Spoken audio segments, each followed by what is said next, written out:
If you were lucky enough to get away this weekend, maybe you had a chance to visit one of our nation's national parks. All 58 of them had the same admission fee, free.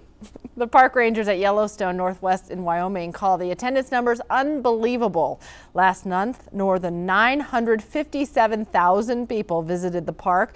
That is the highest number for any month since it opened in 1872.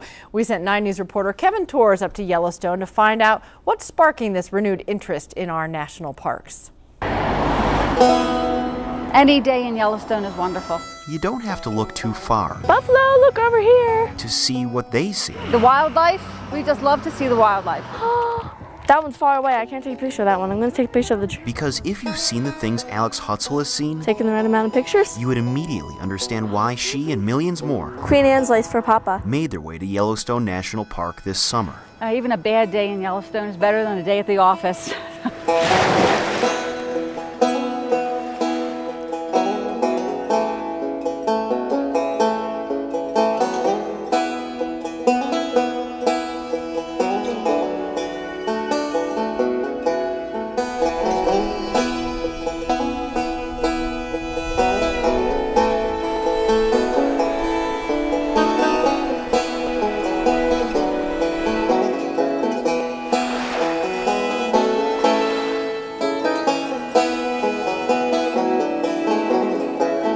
It's been wonderful. For first-time visitors, This is our first time to Yellowstone. the trip can be Overwhelming.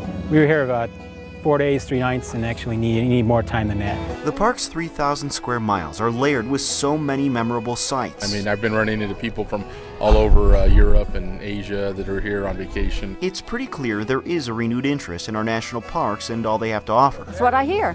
That's what I hear. If you want proof, just step inside Yellowstone National Park. Makes it all worthwhile. In the northwest corner of Wyoming, this is Kevin Torres, 9 News.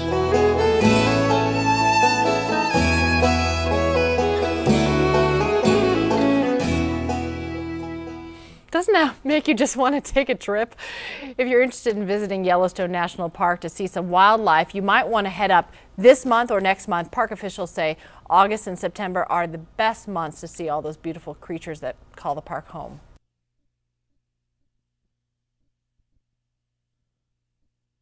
When a prison escapee was picked up in the tiny Wyoming town of Meeteetse last week, many of us in the newsroom said, what? Up until then, many of us had no clue the town even existed. Initially, we sent 9 News reporter Kevin Torres up to Meeteetse to cover the escapee's arrest, but on his way out of town, he heard about a legend that has many in Meeteetse still talking.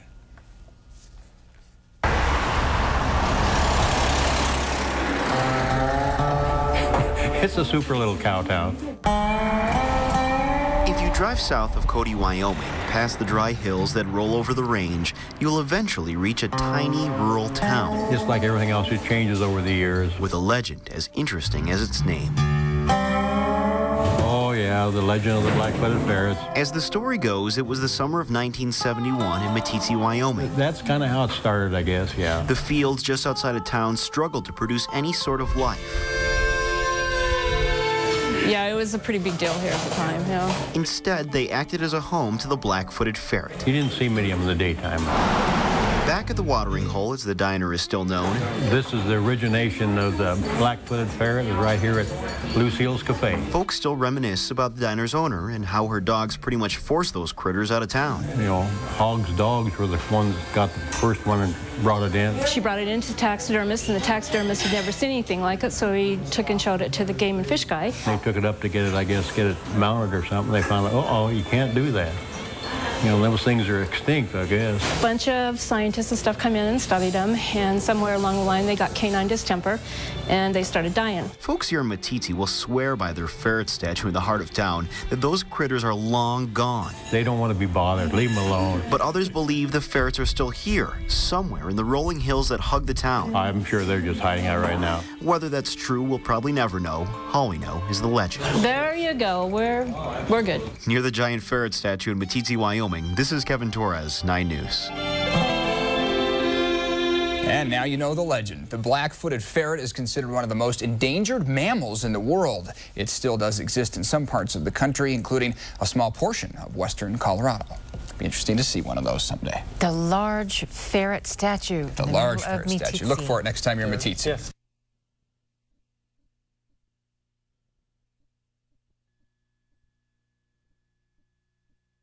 Hobbies can run the gamut and all depend on a person's interest. In the northwest corner of Wyoming lives a man who spent years studying the make and model of animals.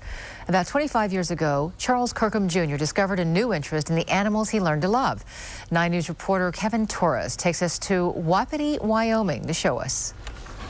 The whole valley is called the Wapiti Valley. Off a beaten path in northwest Wyoming. Teddy Roosevelt called this the most beautiful 50 miles in the world. There is a man. You want some more? Who owns a ranch. They love this alfalfa. With 2 horses. Smokey, this is a crazy horse here.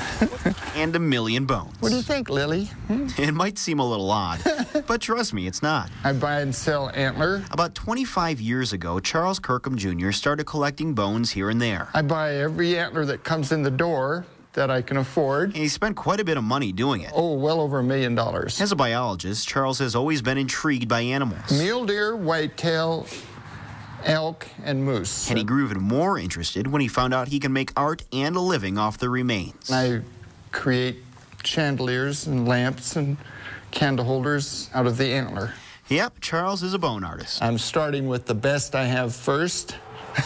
It's a unique hobby. Creating things that I'm never going to really be able to duplicate, not quite as this quality. I try to use all local antler as much as possible, although I love Canadian moose antler. Throughout the years, Charles has collected plenty of game. The bighorn, a desert bighorn. He says it's easy to find the pieces when your backyard looks like this. Oh, look at all directions, wonderful. If you're wondering how a skull artist survives, take a look at his prices. Remember, the art he creates is rare. My repeat customers are really carrying me. So rare, it could take months, years, even decades to complete.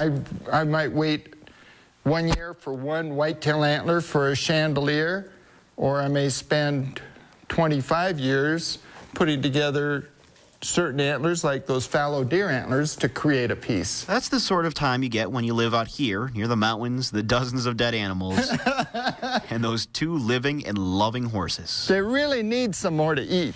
In the northwest corner of Wyoming, this is Kevin Torres, 9 News. Kirkham's favorite piece happens to be a matched set of moose antler chandeliers he created. It took him more than a decade to complete.